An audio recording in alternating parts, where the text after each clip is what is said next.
Palermo's Capuchin monks had a long tradition of hanging their dead brothers up to dry.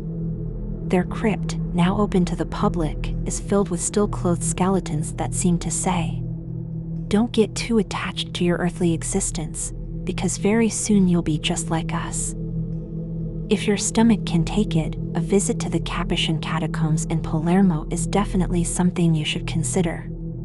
Hundreds of more or less mummified corpses are on display. Most people will feel a strange mixture of disgust and delight at seeing the decomposed corpses.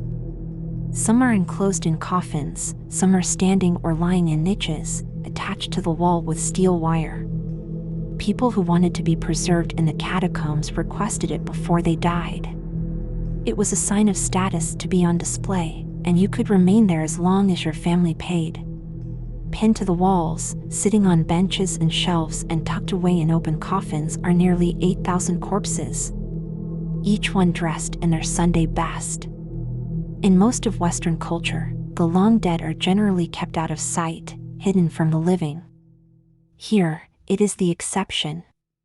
Nothing stands between the living and dead, except maybe a rope with a sign asking visitors to be respectful.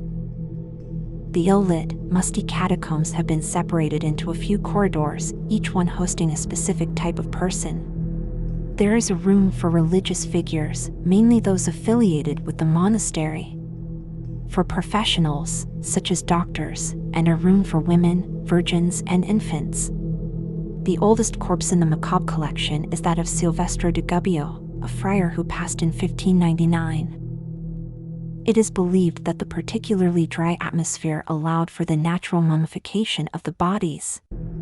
Initially, priests would lay the dead on shelves and allow them to drip until they were completely depleted of bodily fluids. A full year later, the dried-out corpse would be rinsed with vinegar before being redressed in their best attire and sent to their proper room, to stand for eternity. One of the most recent to be interred was Rosalia Lombardo, only 2 years old when she was embalmed in 1920. The embalming procedure has kept Rosalia looking so well preserved that she has been dubbed Sleeping Beauty. The embalming procedure, which was lost for decades, consists of formalin to kill bacteria, alcohol to dry the body, glycerin to keep her from overdrying, salicylic acid to kill fungi, and the most important ingredient, zinc salts, to give the body rigidity. Corpses could be mummified in one of 3 ways: through natural mummification, where the bodies were allowed to completely dehydrate in a special room called the collatoio; through a process that involved bathing the bodies in arsenic, or by the chemical embalming of the bodies, when a trained person injects the corpse with preservatives. Would you ever visit the Capuchin Catacombs? Let us know in the comments, and don't forget to subscribe for more.